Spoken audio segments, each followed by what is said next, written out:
সোহাগ হত্যা মামলায় আসামি রবিনের স্বীকারোক্তি। ক্ষমতার পালাবদলে এলাকায় ত্রাসের রাজত্ব কায়েম করে জড়িতরা। নির্লিপ্ত নয় আইন শৃঙ্খলা বাহিনী, দাবি স্বরাষ্ট্র উপদেষ্টার। যিনি হত্যাকাণ্ডের শিকার হয়েছেন এবং যাদেরকে ধারণা করা হচ্ছে যে হত্যাকাণ্ডের সাথে জড়িত, তারা পরস্পর সম্পর্কিত। খুবই দুঃখজনক একটা ঘটনা। এটার জন্য আমরা অলরেডি 5 জনকে আইনের আওতায় নিয়ে আসছি, বাকি যারা আছে তাদের আইনের আওতায় নিয়ে আসছি।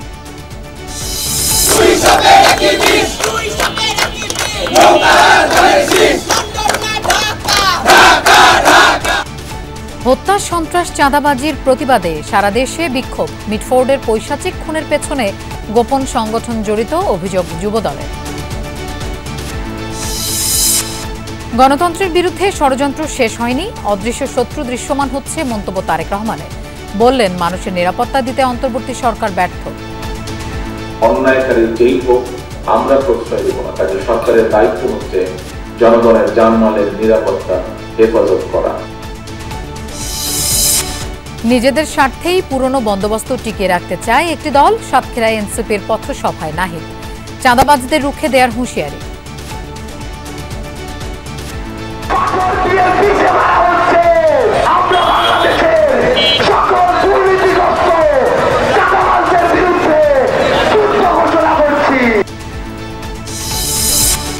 আবারও সীমান্ত হত্যাকাণ্ড। সুনামগঞ্জ ও ঠাকুরগাঁওয়ে বিএসএফের গুলিতে 2 বাংলাদেশি নিহত, বিজিবির প্রতিবাদ। বোর্ডের কঠোর অবস্থানের কারণে এসএসসি ও সমমানের পাশের হার কমেছে, বলছেন শিক্ষা বিশেষজ্ঞরা। গণিতে অকৃতকার্যের হার কেন বেশি, খতিয়ে দেখার তাগিদ। একটা গাইডলাইন আমাদের শিক্ষা ব্যবস্থা দেওয়া আছে যে আমার কত পার্সেন্ট কোন লেভেল থেকে আসবে। যদি সেটা না এসে থাকে আমাদেরকে অ্যানালাইসিস করতে হবে যে কেন এটা ব্যত্যয় ঘটছে। ফেনীর পরশুরাম ও ফুলগাজীতে বন্যা পরিস্থিতির কিছুটা উন্নতি। এখনো জলমগ্ন নিম্নাঞ্চল। সিলোনিয়া নদীর ক্ষতিগ্রস্ত বাঁধ দিয়ে হু হু করে ঢুকছে পানি।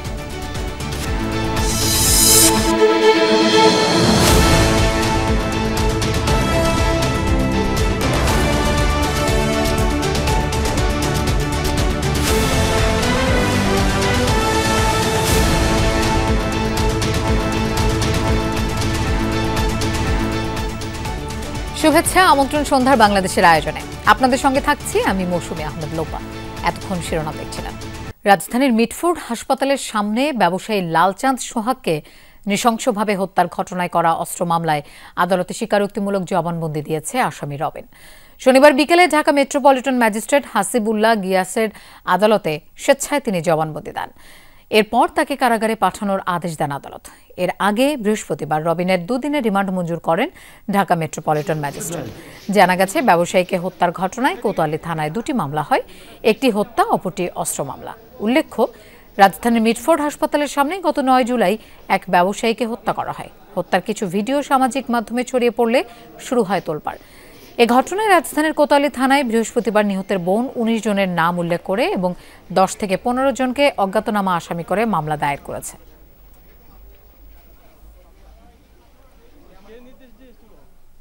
আমরা চাই দ্রুত গতিতে এই মামলাটি ইনভেস্টিগেশন করে এবং সঠিক যারা অপরাধী তাদেরকে দৃষ্টান্তমূলক শাস্তি প্রদান করার জন্য। তাহলে আইনের প্রতি আদালতের প্রতি আস্থা বাড়বে এবং সমাজে একটা মেসেজ যাবে যে মব সৃষ্টি করে এবং আইন কেউ নিজের হাতে নেবে না। যুবদল কর্মী ও ব্যবসায়ী সোহাগকে হত্যার ঘটনা মধ্যযুগীয় বর্বরতাকেও হার মানিয়েছে। প্রশ্ন উঠেছে, কি এমন দ্বন্দ্ব ছিল তাদের মধ্যে? যারা এমন পৈশাচিকতা চালিয়েছে তাদের অতীত কর্মকাণ্ডই বা কি? অনুসন্ধানে জানা গেছে, সোহাগ হত্যায় জড়িতরা এর আগেও চাঁদা না পেয়ে অনেক ব্যবসায়ীর উপর নির্যাতন চালিয়েছে। আশিক মাহমুদ জানাচ্ছেন বিস্তারিত। মিটফোর্ড হাসপাতালের পাশের এই চিকাপটিতেই বেড়ে ওঠা সোহাগের।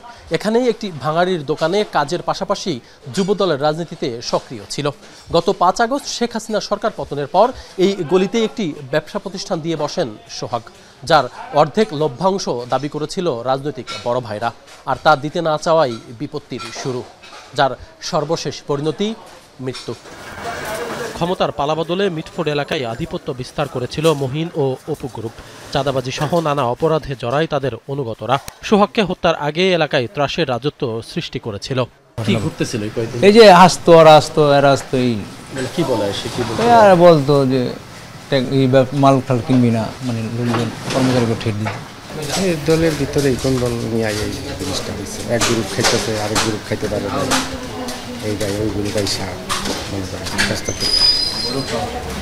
এই উত্তেজনার মধ্যেই গত বুধবার সন্ধ্যার একটু আগে রজনী বোস লেনে সোহাগের ব্যবসা প্রতিষ্ঠান থেকে তাকে ধরে নিয়ে যায় মহিনের লোকজন।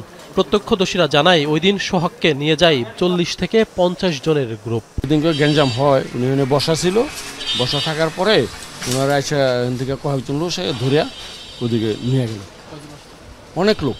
পরে মিটফোর্ড হাসপাতালের ভেতরে নিয়ে নির্মমভাবে পিটিয়ে হত্যা করা হয় সোহাগকে। মৃত্যু নিশ্চিত করতে পাশবিকভাবে পাথর দিয়ে শরীর থেতলে দেয়া হয়। নির্মম এই হত্যাকাণ্ডে ক্ষুব্ধ স্থানীয় ব্যবসায়ীরা। যেভাবে মারছে এটা তো ঠিক না, দুশ্মনেরও আল্লাহ পাক যেন এরকম না ইয়া করায়। এভাবে একটা মানুষ আরেকটা মানুষকে মারতে পারে না, কখনোই পারে না। মানুষের ভিতরে সেই পশুত্ব আসলেই তারা এই কাজগুলি করে। এদের দৃষ্টান্ত শাস্তি দেওয়া উচিত। যদিও পুলিশ বলছে চাঁদাবাজি নয়, বরং পারস্পরিক দ্বন্দ্বের জেরে এই হত্যাকাণ্ড। আমরা এতটুকু জানতে পেরেছি, যিনি হত্যাকাণ্ডের শিকার হয়েছেন এবং যাদেরকে ধারণা করা হচ্ছে যে হত্যাকাণ্ডের সাথে জড়িত, তারা পরস্পর সম্পর্কিত এবং ব্যবসাটা তারা একসাথে কিছুদিন করেছে। কিন্তু যখন ব্যবসায়িক লেনদেন নিয়ে একটা দ্বন্দ্ব তৈরি হয়, তখনই তারা এই ব্যবসাটাকে আবার নিজেদের মতো করে করার জন্য তার সাথে বিবাদে লিপ্ত হয়, যার বিবাদের ফলশ্রুতিতে এই হত্যাকাণ্ডটি সংঘটিত হয়েছে। সোহাগ হত্যায় জড়িতরা সবাই যুবদল ও ছাত্রদলের সাথে সম্পৃক্ত। তাদের বিরুদ্ধে সোহাগ হত্যা ছাড়াও চাঁদার দাবিতে বহু ব্যবসায়ীকে নির্যাতনের অভিযোগ পাওয়া গেছে। এই যেমন সোহাগ হত্যার মাসখানেক আগে চাঁদা না দেয় শাওন নামের এই অ্যাম্বুলেন্স ব্যবসায়ীকে বাসায় ঢুকে বেধড়ক মারধর ও ভাঙচুর করে মহিন ও অপুর নেতৃত্বে 20-25 জনের একটি দল, যার একাধিক ভিডিও ফুটেজ যমুনা টেলিভিশনের হাতে এসেছে। আমাকে মতো হাসপাতালতে মারছে, আমি হাসপাতাল থেকে বাঁচার জন্য বাসায় গিয়ে ঢুকছি, বাসায় গিয়ে তারা আমাকে অ্যাটাক করছে, আবার মারছে একমাত্র চাঁদা না দেওয়ার কারণে। তারা আমার বাসায় ঠেরু দিচ্ছে, আমি এলাকায় থাকতে পারবো না। আমি প্রত্যেক মাসে ওকে গাড়ি আপনার হাসপাতাল থেকে 20,000 টাকা সর্বনিম্ন মাসিক ওকে একটা চাঁদা দেওয়া লাগতো। মইন নিজে, এই অপু দাস সহ ওর ভাই অসীম দাস, ওরা সব এখানে ছাত্র দলের সজীব। রাজনৈতিক পরিচয়ে চাঁদাবাজির এমন দৌরাত্ম্য থেকে মুক্তি চাই সাধারণ ব্যবসায়ীরা। আশিক মাহমুদ, যমুনা নিউজ, ঢাকা। হত্যা নৃশংসতার বিরুদ্ধে নির্লিপ্ত নয় আইনশৃঙ্খলা বাহিনী, দাবি করলেন স্বরাষ্ট্র উপদেষ্টা জাহাঙ্গীর আলম চৌধুরী। তিনি বলেছেন, মিটফোর্ডের ঘটনায় জড়িতদের আইনের আওতায় আনা হচ্ছে। আর আইজিপি বাহারুল আলম বলেছেন, জুলাই গণ অভ্যুত্থানের পর এখনও পুলিশ বাহিনীর মনোবল দুর্বল। রাজনৈতিক দলগুলোকে সহিষ্ণু আচরণের আহ্বান জানিয়েছেন তিনি। মিটফোর্ডে সোহাগকে হত্যার ভয়াবহ ফুটেজ ফেসবুকে ভাইরাল। হত্যাকারী গ্রেফতারে মাঠে তৎপর আইনশৃঙ্খলা বাহিনী।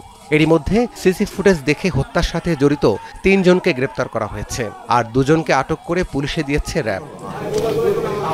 সকালে র্যাবের মিডিয়া সেন্টারে সংবাদ সম্মেলনে মব ভায়োলেন্স নিয়ন্ত্রণে কঠোর হওয়ার হুঁশিয়ারি দেন মহাপরিচালক। চাঁদাবাজ গ্রেফতারে বাহিনীর টিম মাঠে আছে বলেও জানান তিনি। মব ভায়োলেন্স বলেন, চুরি বলেন, ডাকাতি বলেন, দস্যুতা, খুন, প্রত্যেকটা ঘটনায় আমরা মামলা নিচ্ছি এবং এর সাথে জড়িত তাদেরকে আমরা কিন্তু গ্রেপ্তার করছি। আর আইজিপি সাংবাদিকদের বলেন, জুলাই গণ অভ্যুত্থানের পর এখনও পুলিশ বাহিনীর মনোবল দুর্বল, শতভাগ কাজ করতে পারছে না। বড় বড় রাজনৈতিক দলগুলোর কাছ থেকে সহিষ্ণু আচরণ প্রত্যাশা করেন তিনি। সারা দেশে আধিপত্য বিস্তারকারীদের তালিকা বানানোর কাজ চলমান বলেও জানান আইজিপি। সকালে স্বরাষ্ট্র উপদেষ্টার সাথে ঢাকা জেলা পুলিশ লাইন্স ও রিজার্ভ ফোর্স কার্যালয় পরিদর্শনের সময় একথা জানান তিনি। এইরকম একটা ট্রমাটিক এক্সপিরিয়েন্সের পরে এই আমার ফোর্সটাকে গুছাইয়া তাদেরকে 100% ইফেক্টিভ করা, এই জায়গাটায় কিন্তু আমি এখনো সন্তুষ্ট না। আপনারা যাই বলেন, I am still in the process. স্বরাষ্ট্র উপদেষ্টার দাবি, আইনশৃঙ্খলা বাহিনী নির্লিপ্ত ভূমিকা পালন করছে না। মিটফোর্ডের ঘটনায় জড়িতদের আইনের আওতায় আনা হচ্ছে। খুবই দুঃখজনক একটা ঘটনা। এটার জন্য আমরা অলরেডি 5 জনকে আইনের আওতায় নিয়ে আসছি। গতকালকে র্যাব 2 জন ধরছে, ইসেরা 2 জন ধরছে, ডিএমপি 2 জন ধরছে, আজকে রাত্রে 1 জন ধরছে। আমাদের ডিবি টিমগুলি অলরেডি বিভিন্ন জায়গায় আছে, বাকি যারা আছে তাদের আইনের আওতায় নিয়ে আসার জন্য। স্বরাষ্ট্র উপদেষ্টা বলেন, কেউ যেন আইন নিজের হাতে তুলে না নেয়, সেজন্য ব্যবস্থা নিচ্ছে আইন শৃঙ্খলা বাহিনী। রাব্বি সিদ্দিকী, যমুনা নিউজ, ঢাকা। হত্যা ও সন্ত্রাসবাদের প্রতিবাদে পাবলিক বিশ্ববিদ্যালয় আর মাদ্রাসার পাশাপাশি এবার মাঠে সরব বেসরকারি বিশ্ববিদ্যালয়ও। সকাল থেকে বিক্ষোভ করে হত্যার সুষ্ঠু বিচার এবং দেশকে সন্ত্রাসমুক্ত করার দাবি জানান শিক্ষার্থীরা। একই সাথে কর্মসূচি পালন করেছে ছাত্র শিবির এবং বৈষম্য বিরোধী ছাত্র আন্দোলন। পুরান ঢাকার মিটফোর্ড এলাকার যুবদল কর্মী ও ব্যবসায়ী সোহাগ হত্যার ঘটনায় ক্ষুব্ধ গোটা দেশ। ক্ষোভ ছড়িয়েছে সারা দেশের বিভিন্ন ক্যাম্পাসে। শনিবার সকাল থেকে সন্ত্রাস বিরোধী নানা স্লোগান দিয়ে মাঠে নামে বেসরকারি বিশ্ববিদ্যালয়গুলোর শিক্ষার্থীরা।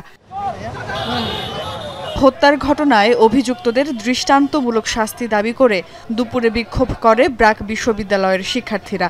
মানববন্ধন থেকে তারা বলেন, রাজনীতির নামে এমন হত্যাকাণ্ড যাতে না হয় সেদিকে সজাগ দৃষ্টি রাখতে হবে। বিক্ষোভ হয়েছে নর্থ সাউথ বিশ্ববিদ্যালয়েও। একই দাবিতে রাজপথে নামে বেশ কয়েকটি বেসরকারি বিশ্ববিদ্যালয়ের শিক্ষার্থীরা। সোহাগ নামের সেই ব্যক্তিকে যখন থেতলিয়ে পাথর দিয়ে আঘাত করে উলঙ্গ করে মেরেছে, তখন কি সে দলের পরিচয় ব্যবহার করে নাই? আমরা এদেশে সন্ত্রাসের কোনো স্থান দিতে পারবো না। মিটফোর্ডে যে ঘটনা ঘটেছে তার সুষ্ঠু বিচার আমরা চাই।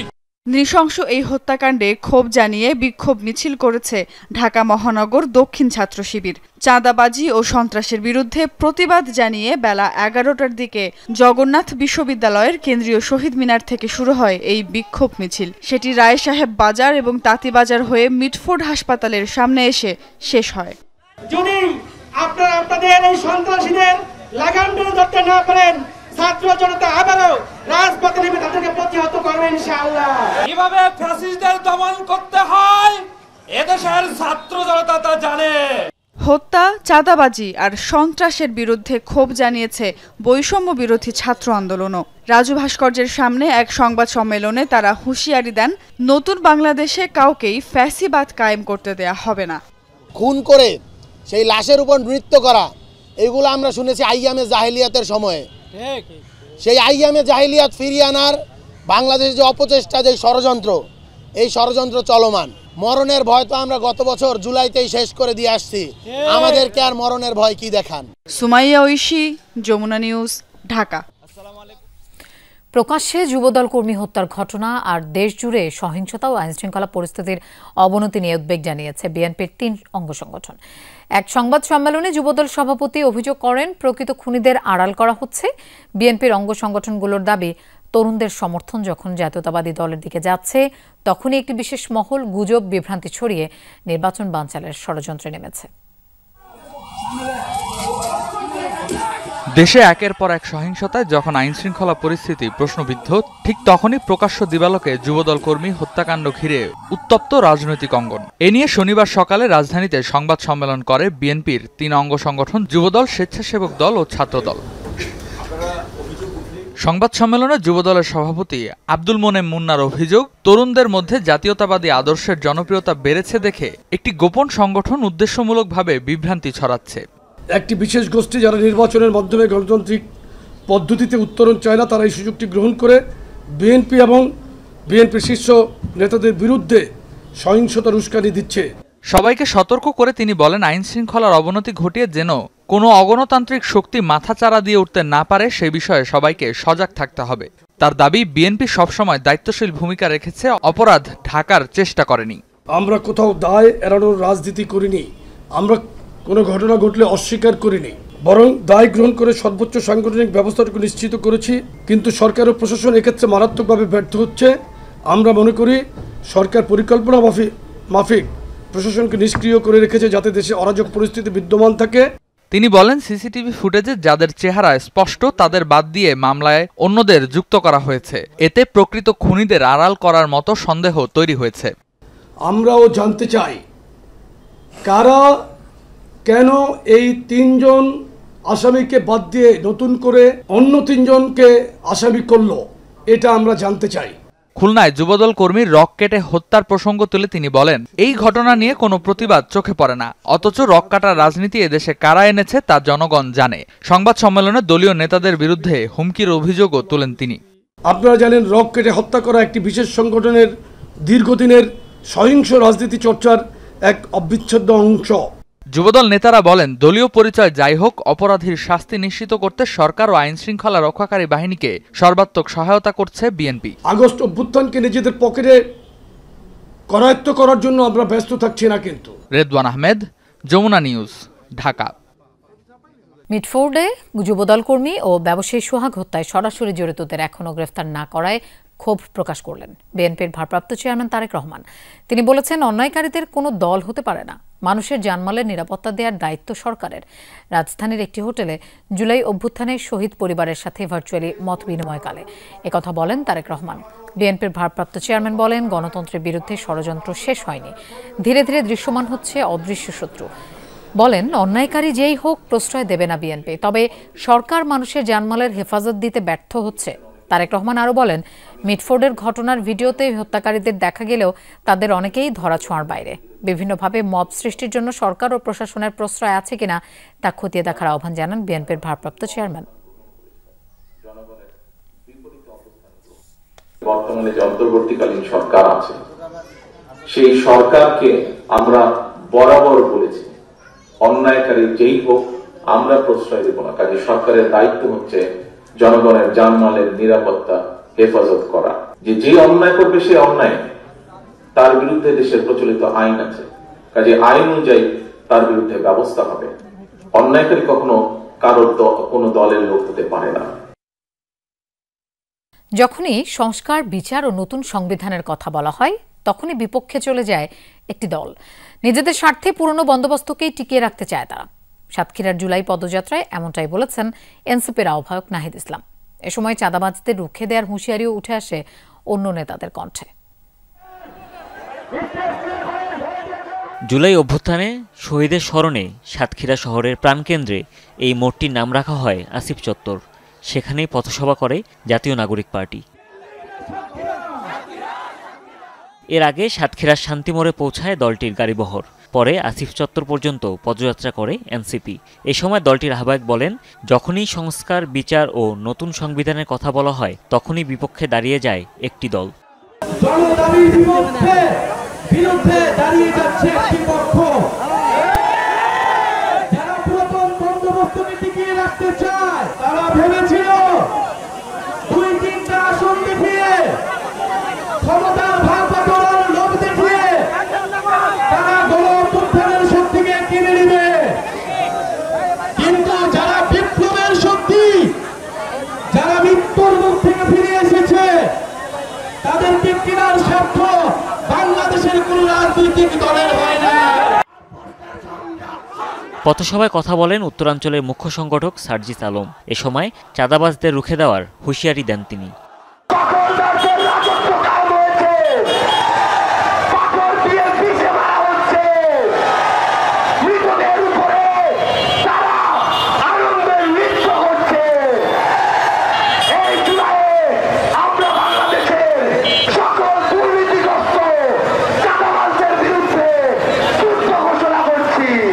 বাগেরহাট রামপালের ফয়লা বাসস্ট্যান্ড ও শহরের বিভিন্ন পথসভা শেষে পিরোজপুরের উদ্দেশ্যে রওনা দিবে জাতীয় নাগরিক পার্টির গাড়িবহর। Humayun Rashid, Jamuna news. July August হত্যা মামলায় শেখ হাসিনা ও সহযোগী অভিযুক্তদের সম্পূর্ণ তথ্য প্রকাশের শর্তে সাবেক আইজিপি চৌধুরী আব্দুল আল মামুনের ক্ষমার বিষয়টি বিবেচনা করা হবে। এই মর্মে লিখিত আদেশ প্রকাশ করেছে আন্তর্জাতিক অপরাধ ট্রাইব্যুনাল। পাশাপাশি চৌধুরী আব্দুল আল মামুনকে কারাগারে আলাদা সেলে রাখা এবং নিরাপত্তা নিশ্চিতের নির্দেশ দেওয়া হয়েছে লিখিত আদেশে। এর আগে 10 জুলাই গণঅভ্যুত্থানের সময় সংঘটিত মানবতা বিরোধী অপরাধের একটি মামলায় শেখ হাসিনার সাবেক স্বরাষ্ট্রমন্ত্রী আসাদুজ্জামান খান কামাল ও সাবেক আইজিপি চৌধুরী আব্দুল আল মামুনের বিরুদ্ধে আনুষ্ঠানিক অভিযোগ গঠনের আদেশ দিয়েছেন ট্রাইব্যুনাল। মোট 5টি অভিযোগ আনা হয় তাদের বিরুদ্ধে। আদেশ পড়াকালীন ট্রাইব্যুনাল বিচারপতি মোহাম্মদ মহিতুল হক এনাম চৌধুরী সাবেক আইজিপিকে জিজ্ঞেস করেন তিনি অভিযোগ স্বীকার করছেন কিনা। এরপরই নিজের অভিযোগ স্বীকার করে রাজসাক্ষী হওয়ার আবেদন করেন চৌধুরী আব্দুল আল মামুন। পরে আদালত তার আবেদন মঞ্জুর করে অভিযোগ গঠনের আদেশ দেন। সুনামগঞ্জ ঠাকুরগাঁও সীমান্তে বিএসএফের গুলিতে 2 বাংলাদেশি নিহত হয়েছেন। বিজিবি জানায়, শুক্রবার রাতে সুনামগঞ্জের দোয়ারা বাজার সীমান্তের ভাঙারপাড় এলাকায় একদল বাংলাদেশিকে লক্ষ্য করে গুলি ছোড়ে বিএসএফ। এতে গুলিবিদ্ধ হন শফিকুল। তাকে গুরুতর অবস্থায় হাসপাতালে নেওয়া হলে রাতেই চিকিৎসাধীন অবস্থায় মারা যান। এ ঘটনায় প্রতিবাদ ও বিএসএফকে পতাকা বৈঠকে বসার আহ্বান জানিয়েছে বিজিবি।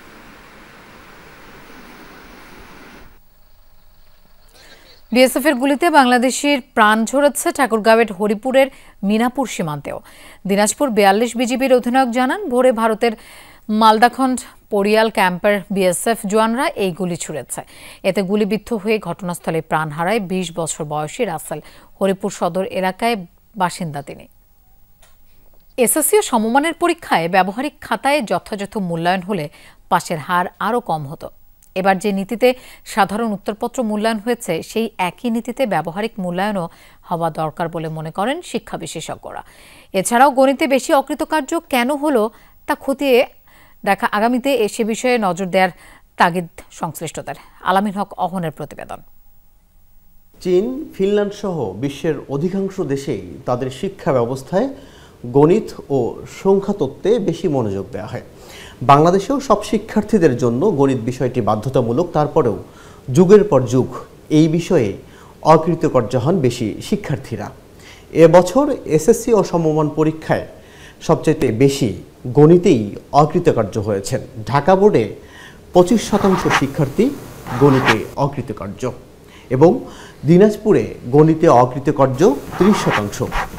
ময়মনসিংহ বোর্ডে সেই সংখ্যা প্রায় 36% এবং বরিশাল বোর্ডে যারা অকৃতকার্য হয়েছেন তাদের প্রায় 70%ই ফেল করেছে গণিত ও ইংরেজিতে। এসএসসি ও সমমান পরীক্ষায় এবছর গণিতের প্রশ্নপত্র কঠিন ছিল বলে অভিযোগ পরীক্ষার্থীদের। কিন্তু কঠিন প্রশ্নপত্র কি নিয়ম বহির্ভূত? বিশেষজ্ঞরা কি বলেন? কঠিন প্রশ্ন মানে কি? হায়ার অর্ডারের পরিমাণ খুব বেশি, সহজ প্রশ্ন মানে হায়ার অর্ডারের পরিমাণ কম। তাহলে আমাদের প্রশ্নটা কেমন মানের হবে সেটা কিন্তু একদম একজ্যাক্টলি একটা গাইডলাইন আমাদের শিক্ষা ব্যবস্থা দেওয়া আছে যে আমার কত পার্সেন্ট কোন লেভেল থেকে আসবে। যদি সেটা না এসে থাকে আমাদেরকে অ্যানালাইসিস করতে হবে যে কেন এটা ব্যত্যয় ঘটছে, ফিউচার যাতে না হয়। শিক্ষা বোর্ডগুলো বলছে শিক্ষার্থীদের লেখার উপরেই দেওয়া হয়েছে নম্বর, তাই বেড়েছে অকৃতকার্য, কমেছে জিপিএ 5। 79 মানে 79, A158 মানে 158, কোনোটা গ্রেস দেয় নাই। তবে গবেষকরা বলছেন মূল্যায়নে যে বিষয়ে সবচেয়ে বেশি কঠোর হওয়া দরকার সেই ব্যবহারিক পরীক্ষায় নম্বর দিতে আগের মতোই উদার ছিল পরীক্ষকরা। তাই যথাযথ মূল্যায়নের যে কথা বলছে বোর্ড, সেখানেও রয়েছে ফাঁকি। ব্যবহারিক খাতার সঠিক মূল্যায়ন হলে পাশের হার আরও কমতে পারত। প্র্যাকটিক্যাল পরীক্ষা 25 নাম্বার, সেখানে শিক্ষার্থী যা প্রাপ্য সেটা নিশ্চিত করতে পারছেন? আমরা তো ঢালাভাবে সে নাম্বারটা দিচ্ছি, সেটা কেন বন্ধ করা হচ্ছে না? আমাদের কাছে গবেষণা আছে যে কোনো প্রতিষ্ঠানে প্র্যাকটিক্যাল করানো হয় না, তাহলে আপনি কিভাবে দাবি করেন যে আমি শিক্ষার্থী প্রাপ্যকে দিচ্ছি? যেসব শিক্ষার্থী এবার এসএসসি ও সমমান পরীক্ষা দিয়েছেন তারা সবাই করোনা মহামারীর সময়ে সদ্য উচ্চ বিদ্যালয় তথা 6ষ্ঠ শ্রেণী পড়ুয়া। প্রাথমিক পেরিয়ে মাধ্যমিক শুরুর সেই গুরুত্বপূর্ণ সময়ে প্রায় 1.5 বছর ক্লাস পরীক্ষা পায়নি কেউ। ফলাফল খারাপের সেটিও একটি কারণ হতে পারে বলে মনে করেন এই বিশেষজ্ঞ। তারা 6-এ পড়ে নাই, 7-এ পড়ে নাই, এটা লার্নিং গ্যাপ তৈরি হয়েছে। আমাকে তো এটা ডেফিনেটলি এই লার্নিং গ্যাপটা আমাদের শিক্ষকটা কতটা সফলভাবে এটা মিটিগেট করতে পারছে। আমিন হক অহন, যমুনা নিউজ, ঢাকা। ভালো হয় নাই। ফেনীর পরশুরাম ও ফুলগাজীতে বন্যা পরিস্থিতির কিছুটা উন্নতি হয়েছে, তবে জলমগ্ন সদর ও ছাগলনাইয়ার নিম্নাঞ্চলের বেশ কিছু এলাকা। নামতে থাকা পানিতে প্লাবিত দাগনভূঞার নতুন নতুন এলাকা। অন্যদিকে 4 দিন পরও সিলোনিয়া নদীর ক্ষতিগ্রস্ত বাঁধ দিয়ে হু হু করে পানি ঢুকছে। বন্যা কবলিত এলাকা পরিদর্শনে যেয়ে দুর্যোগ উপদেষ্টা জানালেন বাঁধ আরও মজবুত করে সংস্কারের কথা ভাবছে সরকার। ফেনীর দুর্গত এলাকা থেকে আলামিন তালুকদারের ক্যামেরায় সাইফুদ্দিন রবিনের রিপোর্ট। এমন বাঁধ ভেঙে আসা উজানের ঢলে প্লাবিত ফেনীর বহু এলাকা। বন্যা শুরুর 4 দিন পরও সিলোনিয়া নদীর বাঁধ ভেঙে তীব্র গতিতে প্রবেশ করছে পানি। প্লাবিত ফুলগাজীর নোয়াপুর এলাকা। এটি ফুলগাজীর উত্তর শ্রীপুরে মুহুরী নদীর পানির তোরে ভেঙে যাওয়া বাঁধ। উজান থেকে আসা পানি এই নদীতে গতিপথ হারিয়ে বাঁধ ভেঙে গিয়ে ভাসিয়ে দেয় গোটা জনপদ।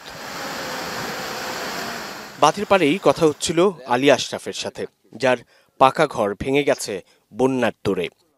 আমার এখানে শুধু ঘর না, আমার এখানে দোকান করা ছিল, সামনে দোকান করা চলে গেছে, বসস্থানে করা চলে গেছে, পিছনে পানির ট্যাঙ্কি ছিল, পানির ট্যাঙ্কিও চলে গেছে। বন্যার পানি কমার পর ক্ষতিগ্রস্ত ঘরের অবস্থা দেখতে এসেছেন চা দোকানি মোহাম্মদ নুরুন নবী। কোনো মতে ঘর টিকে থাকলেও বসবাসের অনুপযোগী। আমরা তো উপরে ছিলাম, আমরা ঘরের মহিলা ছিল, ছেলে সন্তান ছিল, আর আমরা এখানে কাজ করি। তখন আর ফুস করে ভাঙে গেছে, খালি জানটালের বার হয়েছে। পরশুরামে ডুবে থাকা গ্রামের উঁচু সড়কে দাঁড়িয়ে থাকা এই নারী ছোট নাতি নিয়ে বন্যা দুর্গত মেয়েকে নিরাপদে নেয়ার অপেক্ষায়। ঘর বাড়ি সবাই বন্যায় নিচে, আমি মুড়ি নদীর ধারে আসছিলাম। এখন আমার মেয়ে ওই ইয়াতে আসিল সংসদ কাছে ডিগ্রি উপরে আছে দোতলা, তো এখন মেয়ে নিতে আসছি। মুহুরী, কহুয়া ও সিলুনিয়া নদীর বেড়িবাঁধ ভেঙে সৃষ্ট এমন বিপন্নতার গল্প ফেনীর শতাধিক গ্রামে। সার্বিক পরিস্থিতির উন্নতি হলেও বেশিরভাগ এলাকা এখনও প্লাবিত। ঘরবাড়ি, উপাসনালয়গুলো কোথাও তলিয়ে, কোথাও বা ব্যবহারের অনুপযোগী। স্বাভাবিক হয়নি যান চলাচলও। যে মুহুরীর যে প্রাণের তীব্রতা, বর্ষাকালে উজানে বৃষ্টি হয়, ত্রিপুরা রাজ্যে বৃষ্টি হলে আমাদের এই নদীতে যে পানি ওভারফ্লো হয়, ওভারফ্লোর জন্য এই বেড়িবাঁধটা কখনোই প্রযোজ্য না। এই নদীর ভাঙ্গার সময় পানি উন্নয়ন বোর্ড আসে, দ্রুত ভিত্তিতে বাঁধগুলা বাঁধে। আসলে কিন্তু এর আগে এই বাঁধগুলার কি সমস্যা এটা চিহ্নিত হয় না হওয়ার ফলে আমরা বারবার বন্যা আক্রান্ত হচ্ছি। সাধারণ মানুষ খুবই খারাপ অবস্থা আছে, যেটা বলার ভাষা নেই। আপনারা দেখেছেন ইতিমধ্যে আমাদের আজকে একজন উপদেষ্টা এসেছে, উনি দেখেছে জমিনে। ওনাকে আমরা একই মেসেজ দিচ্ছি যে ফেনীর উত্তরাঞ্চলের মানুষ ত্রাণ চায় না, ওনারা চায় টেকসই বেড়িবাঁধ এবং নদীর ড্রেসিং। এই দুইটা কাজ হয়ে গেলে ফেনীর উত্তরাঞ্চলের দীর্ঘদিনের যে সমস্যাটা লাঘব হবে। দিনের শুরুতে বন্যা দুর্গত এলাকা পরিদর্শন করেন ত্রাণ ও দুর্যোগ ব্যবস্থাপনা মন্ত্রণালয়ের উপদেষ্টা। বেশ কয়েকটি আশ্রয়কেন্দ্র আর ক্ষতিগ্রস্ত বাঁধ পরিদর্শন করে জানান, বাঁধ সংস্কার প্রকল্প সেনাবাহিনীকে দিয়ে বাস্তবায়নের কথা ভাবছে সরকার। কেউ বলছে আমাদের ত্রাণ লাগবে না, আমাদের বেড়িবাঁধ করে দেন। আমাদের ত্রাণও লাগবে, বেড়িবাঁধও লাগবে। আমাদের ভাবনা হচ্ছে অতি দরিদ্র মানুষগুলোর আগে পরিত্রাণ, তাদেরকে ত্রাণ করা, এর পরবর্তী পর্যায়ে এই সমস্ত অবকাঠামোগুলো পরিচর্যা করা। এখনো চরম ভোগান্তিতে দুর্গতরা। যেসব এলাকা থেকে পানি নামছে, ক্রমেই সেখানে স্পষ্ট হতে শুরু করেছে বন্যার ক্ষতচিহ্ন।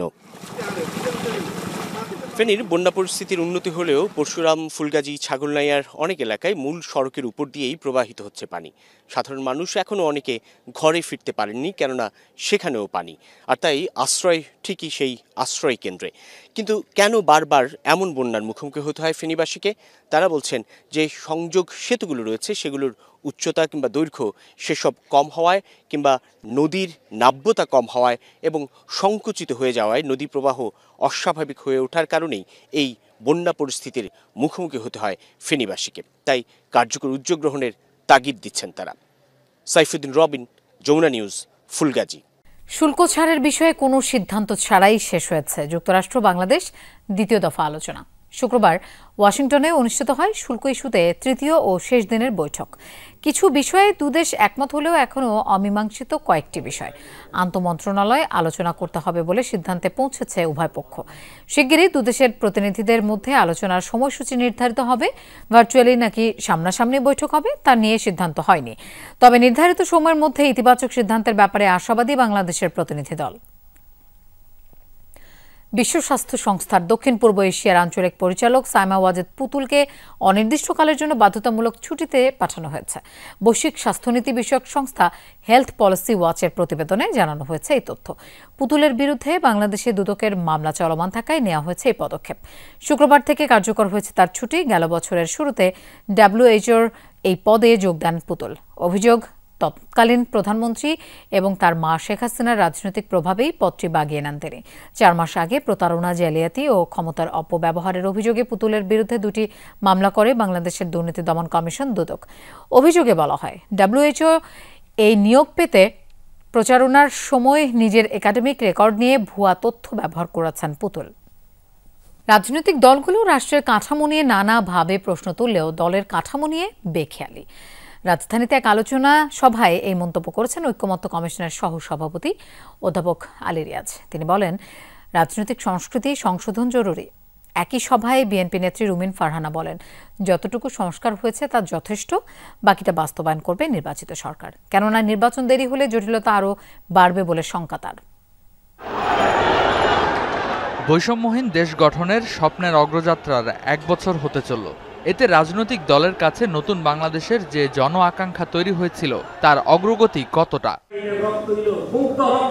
শনিবার ঢাকা রিপোর্টার্স ইউনিটিতে ছাত্র শ্রমিক জনতার গণ অভ্যুত্থানের বর্ষপূর্তি বাংলাদেশের গণতান্ত্রিক অভিযাত্রা শীর্ষক আলোচনা সভায় একই মঞ্চে বিএনপি, এবি পার্টি ও বাম ঘরানার দলগুলোর নেতারা। এতে বিএনপির আন্তর্জাতিক বিষয়ক সম্পাদক রুমিন ফারহানা আহ্বান জানান, যতটুকু সংস্কার হয়েছে ততটুকু রেখেই নির্বাচন আয়োজনের। মিটফোর্ডে সোহাগ হত্যাকাণ্ডের পর সরকারের ভূমিকা প্রশ্নবিদ্ধ বলেও মন্তব্য করেন তিনি। আমি যদি প্রশ্ন করি পুলিশ কি করলো, আমি যদি প্রশ্ন করি ভিডিও না আসা পর্যন্ত সরকার কি করলো? আপনারা যেটুকু সংস্কার সম্ভব করেন বাকিটা আগামী সরকারের উপর ছেড়ে দেন, এবং যেই বিষয়ে রাজনৈতিক দলগুলোর ঐক্যমত নাই তারা তাদের ইলেকশন ম্যানিফেস্টোতে সেটা উল্লেখ করুক যে আমরা যদি ক্ষমতায় যাই আমরা এই করব। সাম্প্রতিক নৈরাজ্য নিয়ে শঙ্কা জানান এবি পার্টির চেয়ারম্যান। বলেন, দেশে যেন এমন অবস্থা তৈরি না হয় যা আওয়ামী লীগের দুঃশাসনকেও ছাড়িয়ে যায়।